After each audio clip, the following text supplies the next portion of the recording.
Chers amis, quel est l'objet de vos pensées? Nos pensées sont un vrai champ de bataille.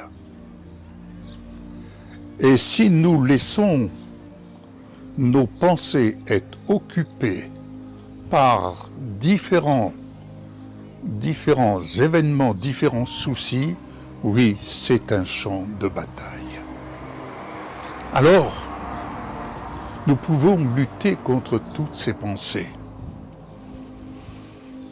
Nous pouvons chasser les mauvaises pensées. Mais elles reviennent, et elles reviennent. C'est comme une rivière qui revient, lorsque ça déborde, ça revient. Alors, je vais vous partager quelque chose qui devrait vous aider. J'ai vécu, il y a quelque temps, une souffrance dans mon corps qui m'empêchait de pouvoir marcher, à telle enseigne que je dépendais totalement de mon épouse. Je dépendais pour manger, je dépendais d'elle pour ma toilette. Je ne pouvais plus faire un mouvement sans avoir des coups de courant dans mon corps, ce que le docteur appelait la cruralgie aiguë. Mais comment j'ai pu gérer cela? Alors bien sûr, on a prié au nom de Jésus, soyez guéris, etc., etc. Mais la seule chose qui venait dans ma pensée, c'était « je te donne le moyen d'en sortir ». Alors oui, Seigneur, mais comment vais-je en sortir? Eh bien, j'ai dû chercher, j'ai dû fouiller. Alors, il s'est passé quelque chose. C'est que, à un moment donné, je n'avais qu'un désir profond et qui occupait ma pensée. C'était la parole. Fusionner avec la parole. Et je me suis rendu compte qu'à n'importe quelle heure du jour ou de la nuit, je ne désirais qu'une chose, et j'étais attiré, et je crois que c'était là l'œuvre de l'Esprit de Dieu, mais j'étais attiré à me réfugier, non pas dans la lettre, mais à me réfugier à l'abri de la parole et me réfugier dans l'esprit de la parole. C'est-à-dire que, en fait, il s'est passé que mes pensées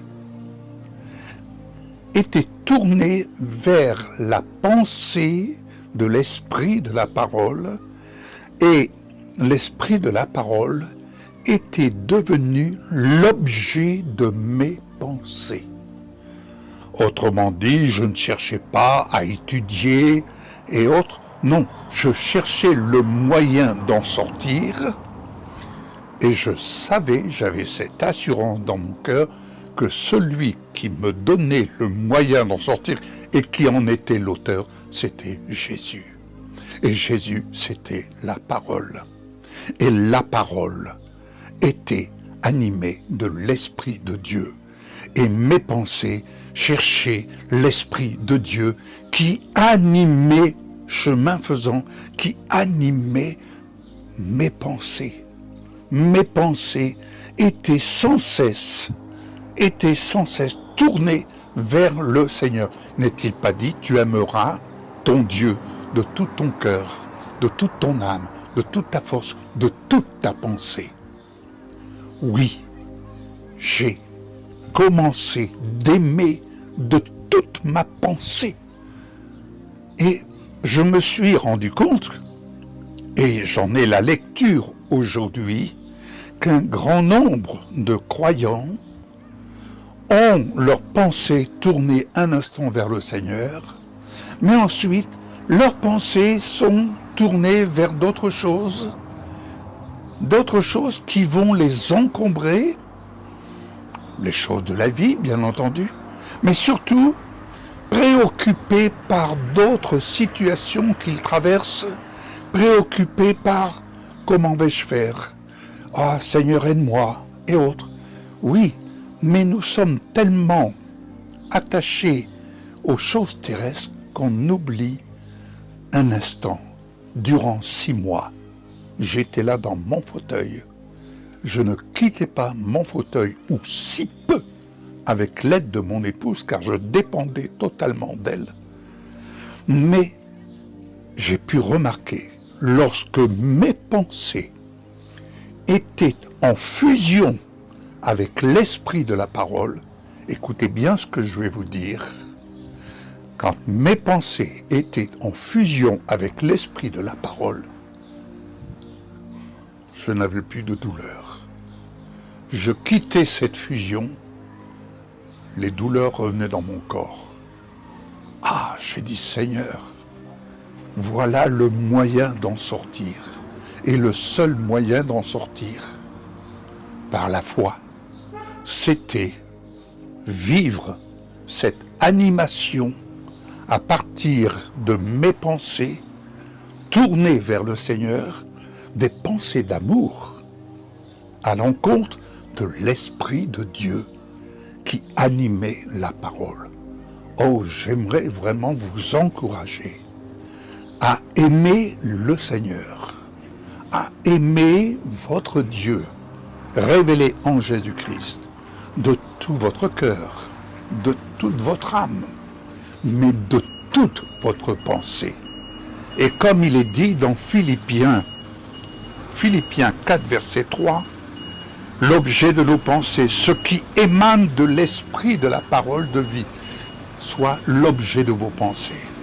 Et je vous laisserai ce proverbe 12, verset 5, les pensées des justes ne sont qu'équitées. Les pensées des justes ne sont qu'équitées. Ainsi, le juste vivant par la foi tire sa force et se nourrit de la pensée de l'esprit qui émane de la parole. Oui, Jésus a dit, mes paroles sont esprit et vie. Alors je ne peux que vous exhorter, vous encourager vraiment à vivre, à chercher à vivre. Quand il est dit, fais de l'Éternel tes délices. Oui, en effet, j'ai fait de l'Éternel, de l'Esprit de Dieu, mes délices au quotidien. Et aujourd'hui encore, sur ce chemin, soyez assurés que je persévère, la raison que je suis là aujourd'hui, à vous partager. Je n'ai que ce désir, vous partager. Partager à qui veut entendre, à qui veut écouter, et surtout, vous communiquer ce désir profond, ce désir d'aimer le Seigneur, d'aimer l'Esprit de Dieu qui anime sa parole, de l'aimer de tout votre cœur, de toute votre âme et de toute votre pensée. Que vos pensées soient l'objet, que tout ce qui est aimable, tout ce qui est glorieux, tout ce qui est vivifiant soit l'objet de vos pensées. Que pouvons-nous avoir de plus merveilleux que ce qui anime l'esprit de la parole?